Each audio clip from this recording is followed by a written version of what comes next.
본 그대로 하는 거지.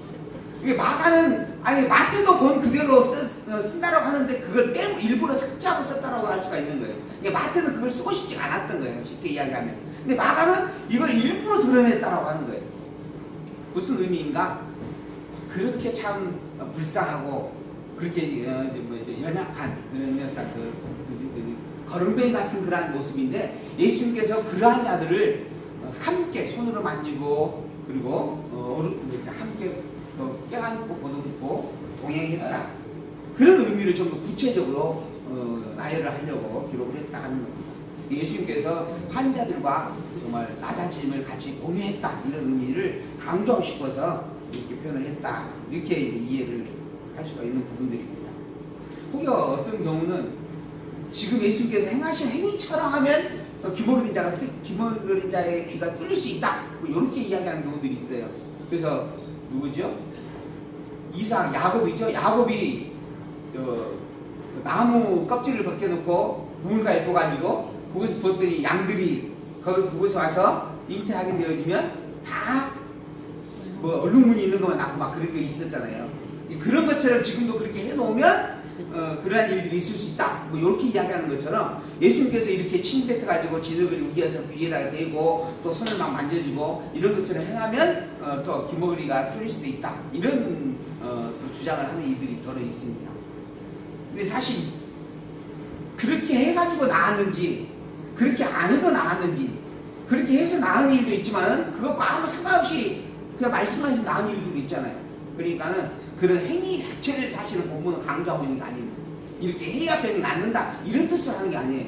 그러면서 이걸 이야기하는 것은 그만큼 그렇게 그 누구도 만지지 않으려고 하는 자를 만지셨다 이런 의미를 표현하고 싶은 거예요. 그만큼 예수님께서 불쌍한 자와 함께 당신이 낮아질 수 있는 데까지 낮아지셨다 라고 하는 거죠. 그 즈음에 또 큰 무리가 있어 먹을 것이 없는지라 예수께서 제자들을 불러 이르시되 내가 무리를 불쌍히 여기노라 먼저 이야기부터 해요. 이게 이제 702회의 기적이거든요. 근데 이 본문에 이 사건을 이루기 이전에 먼저 시작하는 말이 뭐냐면 내가 이 무리를 불쌍히 여기노라. 이 마태복음에 또 없어요. 근데 마가는 이야기를 합니다. 그리고 저희가 나와 함께 있으니 이미 사흘이면 먹을 것이 없도다. 만일 내가 저희를 굶겨 집으로 보내면 길에서 기진하리라. 그 중에서 몰려온 사람도 있다. 이렇게 자세하게 그 상황을 예수님께서 이 보인 자들을 불쌍히 여기고 있는 상황을 기록을 해주는 겁니다.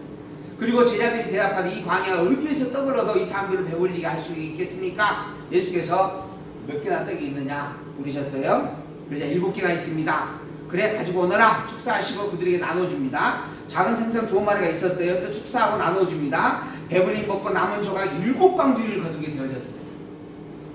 먹은 사람은 약 4,000명 정도가 되어졌습니다. 예수께서 저희를 흩어보내시고 제자들과 함께 배에 오르사 달만누다 지역으로 가셨다. 702회의 기적을 행하시고 그리고 떠나셨다라고 하는 거죠. 어쨌든 이 본문에서는 예수님께서 이들을 너무 불쌍히 여겼다라고 하는 부분을 분명하게 강조하면서 이 사건을 기록을 합니다. 그러니까 이 사건이 702의 놀라운 사건이 사실 본문에는 별로 부각이 안 돼요. 어마어마한 사건이죠. 4,000명이나 먹을 정도고 7강주가 나누었으니까. 근데 그 내용에 앞서서 예수님께서 그들을 얼마나 안타까워하고 불쌍히 여겼는가라고 하는 설명을 먼저 장구하게 합니다. 그게 의도이기 때문에 그런 거예요. 이 본문에 이 사건을 기록한 마가의 의도가 그것에 있었다라고 하는 겁니다. 그래서 예수님께서 불쌍한 자들과 함께 하시는 낮아지심의 대속주가 되신다라고 하는 증거죠. 바리새인들이 나와 예수께 힐랑하며 그를 시험하여 하늘로서는 표적을 구하거늘 예수께서 마음속에 깊이 탄식하시며 가라사대 어찌하여 이 세대가 표적을 구하느냐 내가 진실로 너희에게 이르노니 이 세대에게 표적을 주시지 아니하리라 하시고 저희를 떠나 다시 배에 올라 건너편으로 가버렸습니다. 내가 너희들에게는 표적 안 주겠다라고 이야기를 하고 하는 거지. 이 바리새인들에게는 안 준다라고 하는 이야기입니다. 왜 그랬는가? 그들이 예수님을 시험하여 하늘로서는 표적을 구했다라고 하는 것이죠. 그들은 예수님이 그리스도를 알고자 해서 확인을 해달라고 이야기하는 게 아니고 예수님을 멸시하고 비난하기 위해서 그 비난거리를 만들기 위해서 지금 예수님을 시험하려고 요청한 자들이었다라고 하는 전제를 바탕에 놓고 있는 겁니다. 그래서 예수님께서 아예 상대도 않고 표적 아무것도 보이지 않고 가버리셨다라고 하는 거죠. 그리고 또 이 세대가 표적을 구하느냐, 내가 진실로 너에게 이 세대에게 표적을 주지 아니하시리라 그랬잖아요. 근데 마태복음에는 한 가지가 더 붙어요. 이들에게 줄 표적은 요나의 표적뿐이다. 이게 지금 이제 마태의 이야기예요. 그래서 요나의 표적이라고 하는 사건의 구약에 있는 이야기를 마태는 더 자세하게 설명을 해주는 거예요. 구약 너희가 알고 있지? 요나서 알지? 그 요나에게 있었던 그 거기 사건이 있는데 이 사건이 너희들에게 주어진 마지막 너희에게 보여준 표적이다. 이렇게 설명을 대해주는 거예요. 마태는. 근데 마가는 그런 이야기를 안 해요. 그냥 이들에게는 어떠한 표적도 보여주지 않았다. 아예 그들과 상종도 안 했다. 이런 의미로 마가는 기록을 하고 있는 겁니다. 또 제자들이 떡 가져오기를 잊었음에 배에 떡 한 개밖에 저희에게 없었어요. 아까 7강주리나 있었는데 떡 가져온 것을 잃어버렸다라고 하는 거죠. 예수께서 경계에 가라사대 삼가 바리새인들의 누룩과 헤롯의 누룩을 주의하라 말씀을 해요. 그러자 제자들이 이제 서로 이야기하면서 우리에게 떡이 없다라고 하는 것을 지금 말씀하고 있다. 이렇게 지금 이해를 한 거예요. 예수님의 가르침에 대하여서 우리가 지금 떡을 안 가져온 것에 대해서 책망하고 있는구나 이렇게 생각을 했다라고 하는 겁니다. 그러니까 예수님의 가르침에 대해서 제자들도 아직 제대로 알지 못하고 있는 거예요. 이해를 못하고 있는 겁니다. 왜 이해를 못하는가? 선입견을 가지고 있기 때문에 그런 거예요. 선지식이 있기 때문에 그런 겁니다. 내가 알고 있는 것, 떡 7강주리가 남았었는데 이런 사건에 대한 기억을 전제하고 예수의 말씀을 듣고 있는 거예요. 그래서 예수님께서 하시는 말씀은 바리새인의 누룩과 헤롯의 누룩을 주의하라. 그들의 가르친 것들이 거짓된 가르침이다. 그러니 너희들은 참 가르침 하나님의 말씀을 분별하고 그들의 거짓된 가르침을 구별하라. 이런 의미로 하신 말씀인데 이거 먹을 떡을 안 가져왔다라고 하는 거구나. 이렇게 이해를 한 거예요. 우리가 이야기를 제가 드리면 내가 듣고 싶은 대로 듣는 부분이 있다라고 이야기하시잖아요. 누구가 이야기를 했는데 나중에 이야기를 하다 보면은 전혀 다른 내용으로 이해하고 듣고 있는 경우들이 있어요. 그런 경우들이 지금 요 경우입니다. 예수님께서 하신 말씀과 전혀 다르게 이해를 하고 그것을 수납을 한 거예요. 그러니까 예수님께서 다시 한번 이야기하는 거죠. 너희가 어찌 떡이 없음을 의논하느냐? 아직도 알지 못하며 깨닫지 못하느냐? 너희 마음이 둔하냐? 너희가 눈이 있어도 보지 못하며 귀가 있어도 듣지 못하느냐? 또 기억도 못하느냐? 내가 떡 5개를 5,000명에게 떼어줄 때 몇 조각 남았는지도 한번 생각해봐라. 또 떡 7개를 가지고 4,000명을 떼어줄 때도 몇 강주가 남았는지도 생각해봐라. 내가 떡이 필요하면 지금 이 순간 여기서도 얼마나 떡을 만들 수 있다 하는 이야기예요. 내가 지금 떡 갖고 이야기하는 게 아니다. 먹는 떡 가지고. 그런데 너희들은 그 떡 가지고 아직도 내가 떡 이야기를 하는 것처럼 그렇게 알고 있느냐? 아직도 깨닫지 못하느냐? 라고 책망을 하는 겁니다. 아까 말씀드렸지만은 우리가 안다라고 하는 것이 그게 다가 아니에요. 과연 제대로 알고 있는 것인가라고 하는 것도 확인이 돼야만 그래야 온전하게 아는 것이 됩니다. 하나님의 말씀을 우리가 살필 때 그 말씀의 참 뜻이 무엇인지 그리고 그 말씀을 과연 정말 성경대로 알고 성경대로 정말 올바르게 이해한 말씀인지 분명히 우리가 분별하고 살펴야 됩니다. 그러려면 최소한의 기준점을 가지고 있어야 돼요.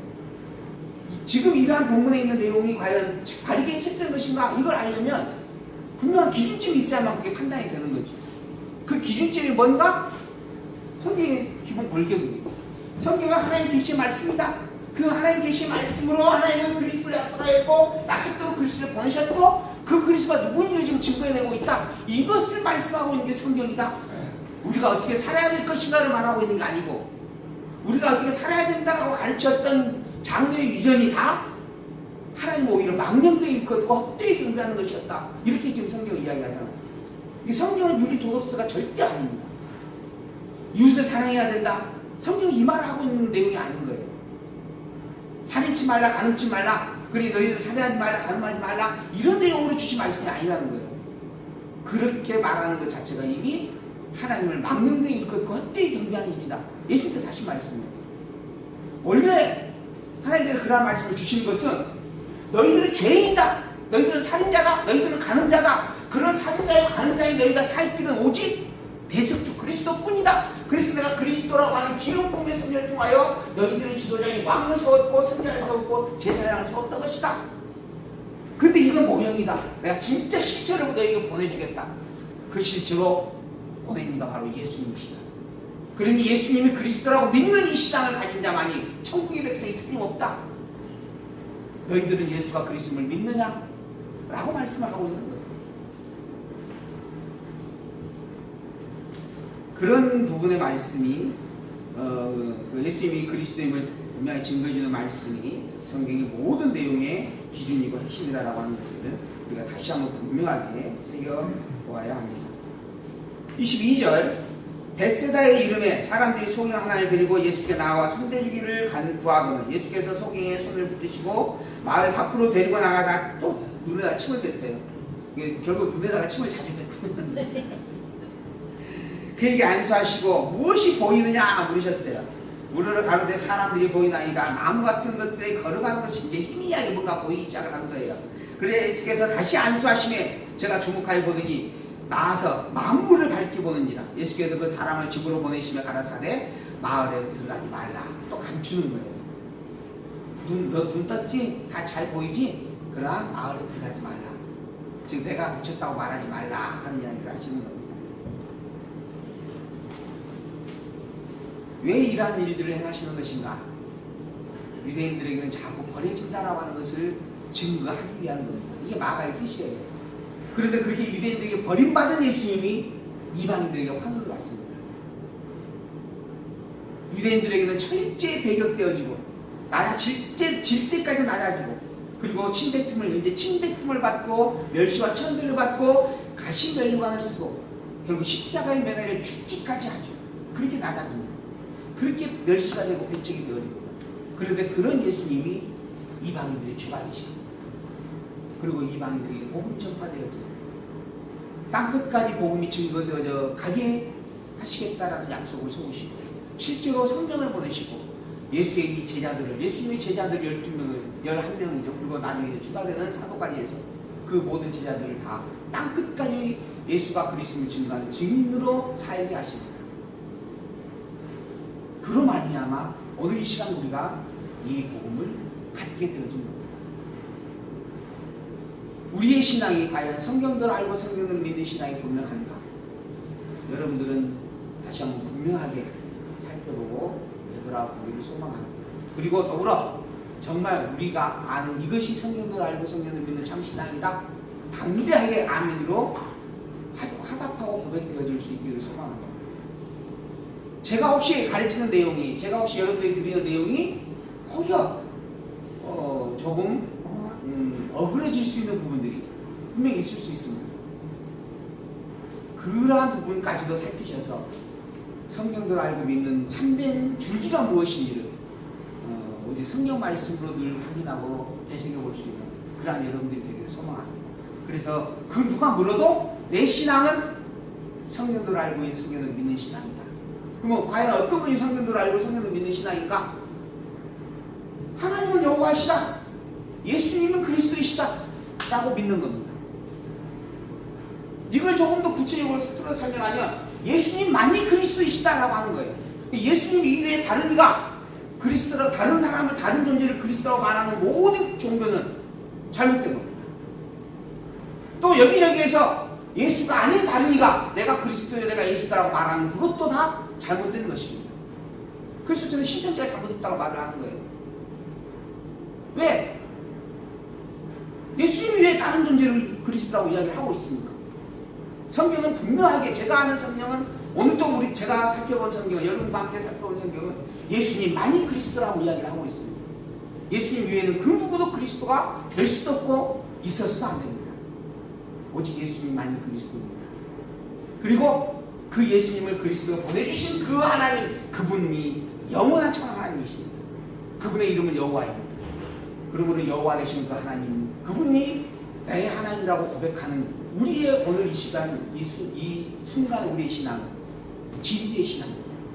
그리고 이 신앙의 고백을 하고 있는 저와 여러분은 천국 백성이 틀림없습니다. 이 기쁨과 이 놀라운 축복에 늘 감사하고 기도하고 찬양하고 그리고 당당함으로 이 세상을 살아갈 수 있는 힘이 우리에게 넘치기를 소망합니다. 그 힘이 성경으로 말미암아 분명하게 세워지기를 다시 한번 간절히 소망하면서 오늘 말씀을 마치도록 하겠습니다.